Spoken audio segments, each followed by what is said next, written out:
Everyone, कैसे हो आप सभी। उम्मीद करती हूँ आप सभी ठीक होंगे। तो स्वागत है लोग में। राधे राधे दोस्तों। तो बज चुके हैं सुबह के 6 बज चुके हैं और अभी मैं उठी हूँ जी। और आज है देवउठनी एकादशी। आप सभी को देवउठनी एकादशी की हार्दिक शुभकामनाएं। अभी घर में और कोई नहीं उठा है, सिर्फ मैं ही उठी हूँ क्योंकि आज है बच्चों की छुट्टी और मैं उठी हूँ। मेरे को करनी है थोड़ी सी अपनी पूजा पाठ। आज है मेरा एकादशी का फास्ट, इसलिए मैं उठ गई हूँ। पानी मैंने अपना गर्म लगा दिया है और अब मैं नहाऊंगी। नहा के फिर करूँगी पूजा पाठ। और सोचा चलो बच्चों को उठने से पहले अपना पूजा पाठ पूरा कर लेती हूँ। तो देखो जी, अभी बहुत अंधेरा है। 6 बजे भी इतना अंधेरा है बाहर, मतलब अभी दिन अच्छी तरह निकला नहीं है। और लाइट भी मैंने सिर्फ एक ही चलाई हुई है ताकि कोई जग ना जाए। थोड़ा सा छुट्टी है तो थोड़ा मैं के बच्चों को सोने दिया जाता है। ये देखो जी, अभी तो खैर थोड़ा थोड़ा दिन निकल गया है। ये देखो थोड़ा थोड़ा दिन अभी निकल गया है, लेकिन थोड़ी देर पहले जब मैं उठी थी, 15 मिनट हो गए मेरे को उठे हुए, तब पूरा अंधेरा था। ये देखो बाहर तो सड़कों पे लाइटें जली हुई हैं, इसलिए आपको थोड़ा सा चांदना लग रहा होगा। लेकिन तो सुबह सुबह लोग निकल जाते हैं। डिलीवरी वाले भैया हैं मेरे ख्याल से, पिज़्ज़ा डिलीवरी करते हैं। सुबह सुबह निकल जाते हैं, सारी रात चलता रहता है ये रोड। कोई ना कोई एक आधा पर्सन आदमी आता जाता रहता है। देखो जैसे ये सुबह की सैर के लिए निकलते हैं लोग, मॉर्निंग वॉक के लिए। और अभी टाइम ज़्यादा हुआ नहीं है। तो देखिए जी, इतना मैं नहा के आई तो बज चुके थे 6:45 बजे का टाइम हो चुका था और दिन भी अच्छी तरीके से पूरा खिलखिला के निकल चुका था। तो मैंने फिर की अपनी तुलसी माता के पौधे के आगे से साफ़ सफाई, झाड़ू पोछा मैंने लगा दिया। तुलसी माता को भी एक सेपरेट और साफ़ कपड़े से बिल्कुल साफ़ कर दिया। तो हाँ जी दोस्तों, आप कभी भी एकादशी से लेकर पूर्णिमा तक तुलसी विवाह कर सकते हैं और करवा सकते हैं। मैंने बिछा लिया था यहाँ पे अपना कपड़ा जिस पे मैं बैठ के पूजा पाठ करूँगी और इकट्ठा करने लगी थी मैं अपनी सामग्री जो कि मेरे को पूजा में चाहिए होगी। तो आप सभी को भी यही सामग्री पूजा पाठ में, जब भी आप एकादशी का व्रत या पूजा पाठ करते हो तो आपको ये सब चीज़ें चाहिए होंगी। तो उसके बाद फिर मैंने बना लिया था, थोड़ा सा चौक पोड़ लिया था, थोड़ा सा फूल वगैरह बना के रोली के साथ, और उसके ऊपर थोड़े से तिल का आसन दे के, और फिर मैंने अपना यहाँ पे पटड़ा वगैरह जो जिसके ऊपर हम विष्णु भगवान जी को स्थान देते हैं, विराजित करते हैं, वो मैंने सजा लिया था। तो मेरे पास पीले रंग के वस्त्र थे, 2 बिछा लिए थे मैंने ऊपर नीचे। तो उसके बाद फिर मैंने तिलों का जो आसन अपने विष्णु भगवान को, महालक्ष्मी को, इनको दे के और कर दिया था विराजित।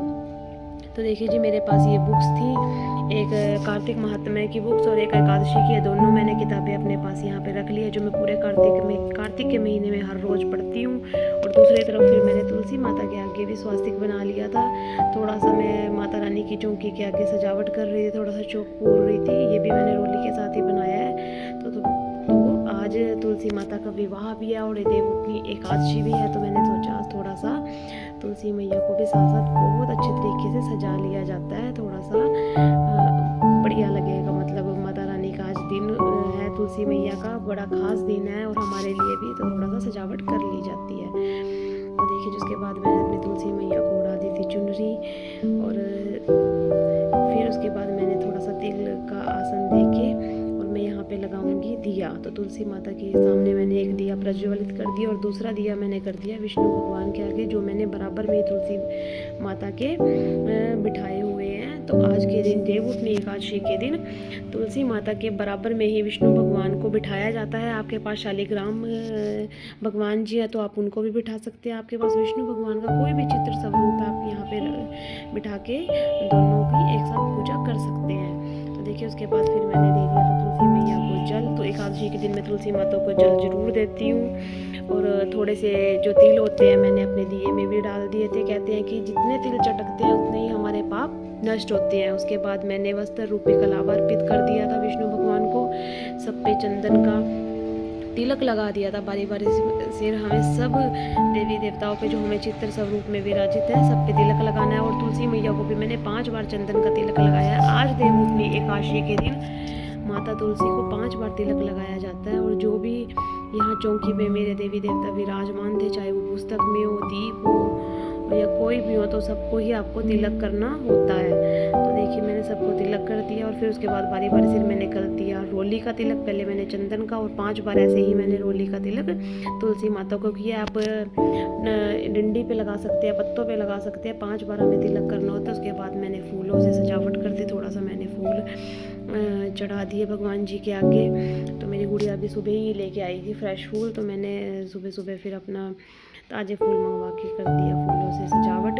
तो आज के दिन जितनी सजावट आप कर सकते हैं, जितने आपके पास चीज़ें आप उतनी कीजिए, बड़ा अच्छा लगता है। एक दिन माता रानी के विवाह का आता है साल में, तो हमें ये ज़रूर करना चाहिए। तो एक मेरी बेटी लेके आई थी गुलाब का फूल, तो वो मैंने माता रानी के आगे रख दिया है, उनको अर्पित कर दिया है। उसके बाद फिर आपके पास फ्रूट वगैरह जो घर पे हैं आप फलाहार भोग लगा सकते हैं। उसके बाद आप धूप दीप दिखा के 5 या 7 बार माता रानी की, विष्णु भगवान की, महालक्ष्मी समेत गरुड़ देवता की, जो भी चित्र में विराजमान है सभी की आप पूजा कर लीजिए। और कलावा लेके तुलसी माता को अर्पित कर दीजिए, बांध दीजिए। उसके बाद मैंने विष्णु भगवान की भी आरती कर ली, धूप दीप दिखा दी। धूप दीप दिखानी बहुत ज़रूरी होती है पूजा में, क्योंकि इससे देवी देवता प्रसन्न होते हैं। सुगंधित चीज़ों से हमारे देवी देवता प्रसन्न होते हैं। तो उसके बाद फिर मैंने दिया उठा के भी आरती उतार ली। अगर आपको आरती नहीं आती तो आप 5 या 7 बार ऐसे घुमा के आरती उतर जाती है।